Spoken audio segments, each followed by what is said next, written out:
Buddhism is a world religion founded by the Buddha in ancient India.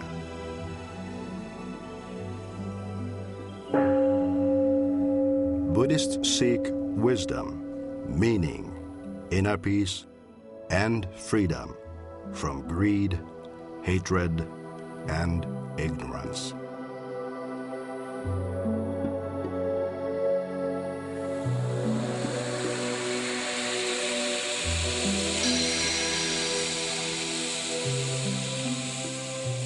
Mutually sustaining life, a Buddhist call to a troubled world.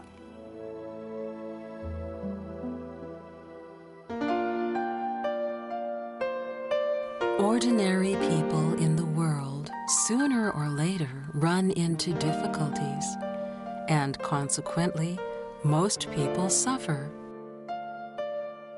However, those who have heard the Buddha's teaching do not suffer because they understand that these difficulties are unavoidable.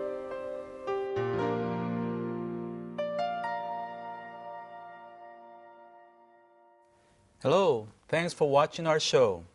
Starting today, we will explore the teaching of the 4 marks of existence. These 4 marks make up an important segment of the 4 Noble Truths, the overall framework for understanding the core Buddhist teachings, which we discussed in our last series of shows. How then do the 4 marks of existence relate to the 4 Noble Truths? Well, the 4 marks of existence constitute a dimension of the 4th Noble Truth, or the Eightfold Noble Path. Now, among the 8 aspects of the Eightfold Noble Path, the 4 marks fall under the right view. The aim of Buddhist teaching is to help seekers awaken to truth, and to do so, one needs to view our experiences in the right or correct way, thus, right view. And the 4 marks of existence show us the specific ways of how to do so. What are the 4 marks of existence? I will first tell you how they are traditionally stated, and then use a more common, everyday expression to make them easier to understand. The first is all conditioned phenomena is suffering, or simply, life is a bumpy road. Second is all conditioned phenomena lacks substantial entity. In other words, life is interdependent. The third is all conditioned phenomena is impermanent. Put another way, life is impermanent. Fourth is nirvana is peaceful and tranquil, or simply, life can be great. Today, let's concentrate on the first mark. Let me begin by asking, how do you feel about life? Is your life filled with happiness or with suffering? Or do you feel life is a combination of the two? I bet most of you would say that life has its share of both happiness and suffering. That is why I will express this as life is a bumpy road. It really is, isn't it? At times, everything goes your way and you feel life is really great. Yet, other times, things just don't seem to go your way.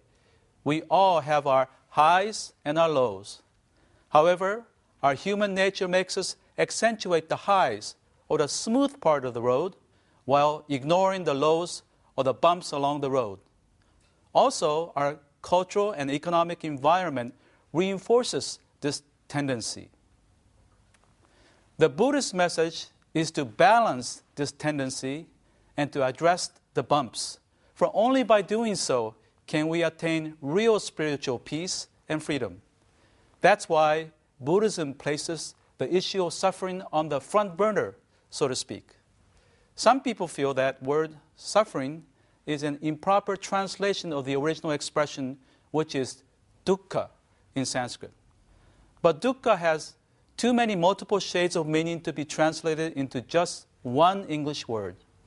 Some people prefer, for example, pain, unhappiness, or unsatisfactoriness. In any case, no one word or phrase can do justice to the word dukkha. But I shall use suffering as I believe it's still the best translation.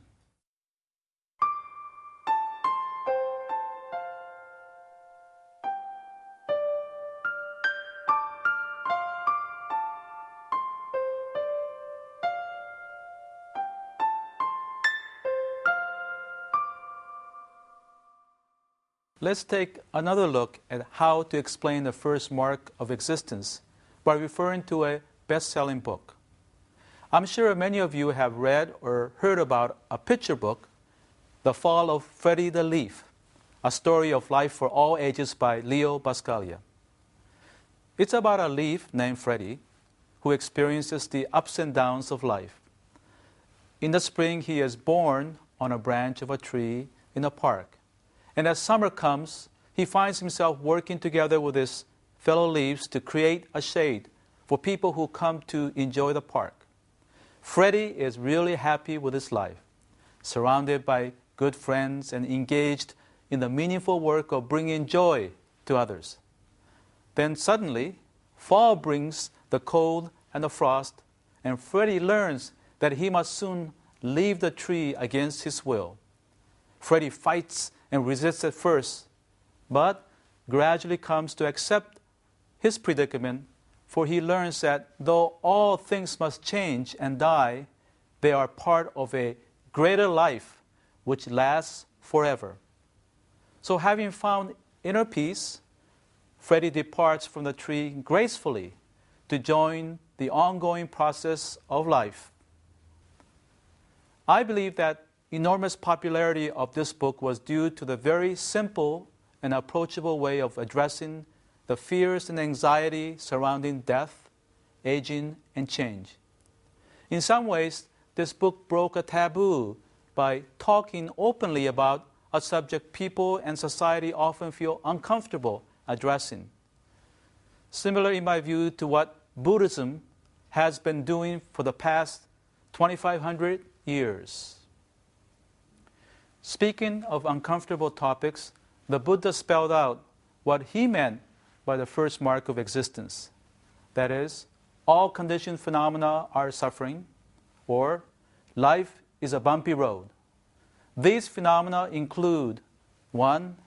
Birth, 2. Aging, 3. Illness, 4. Death, 5. Being united with what one does not like, separation from what one likes, and 7. Not getting what one wants. I will talk about the first example, birth, in a moment. And we have previously looked at aging, illness, and death. With regard to death, Freddie expressed his fears to his friend Daniel, saying, "I'm afraid to die. I don't know what's down there." I'm sure many of us can identify with Freddie on this point. As for suffering stemming from being united with what one does not like, this refers, for example, to associating with difficult people. Don't we all have the experience of having to work with a demanding boss or a coworker who is hard to get along with? For Freddie, he was united with a situation where all the leaves had to go. On the other hand, separation from what one likes refers, for example, to having to move away from a great neighborhood or school due to a parent's new job. For Freddie, he was perfectly happy being in the tree with all his leaf friends, working together to bring joy and comfort to the old and the young people who came to enjoy the park. But with the arrival of fall, Freddie would be torn away from his friends, his work, and his home. As for suffering stemming from not getting what one wants, this is a more generic category that refers to a case where your efforts don't seem to pay off. For instance, can you recall liking someone very much? So you did everything possible to get that person to like you, but he or she just didn't pay any attention. As for Freddie, he wanted to remain on the tree so much and fought as hard as he could, but in the end, he couldn't get to what he wanted. Now, let's return to birth to ask why the Buddha included this as an example of suffering. When the birth of a baby is a reason for celebration. This is a tough question to answer in such a limited time and when there is the possibility of misunderstanding. In short, according to the general traditional Indian religious view, unless spiritual awakening is attained, one is born again and again in a cycle of birth and death, samsara, commonly known as transmigration or reincarnation. The Buddhists, too, subscribed to this general view. So, to be born into human life, even though it is considered rare and precious, meant that one is still wandering in a cycle of transmigration, which is proof that one has failed to achieve awakening, the supreme goal of Buddhists. For that reason, birth was included as an example of suffering.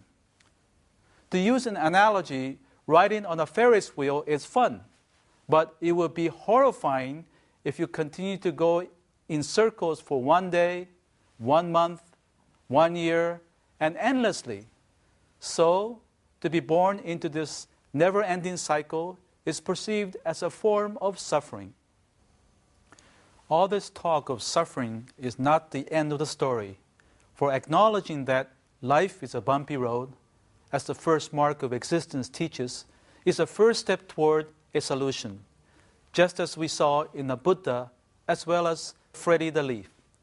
When we do, we awaken to the fact that the difficulties that can lead to suffering are unavoidable, and we cannot run from them, as aptly expressed in today's scriptural passage.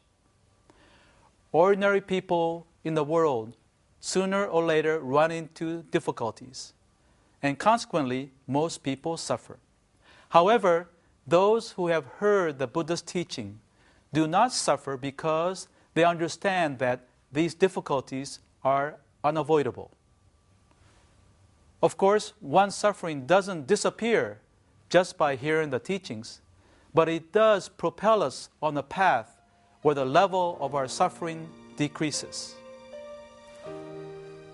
So long for now, but please tune in next week when a monk will show us how to meditate as a way of dealing with our difficulties and suffering.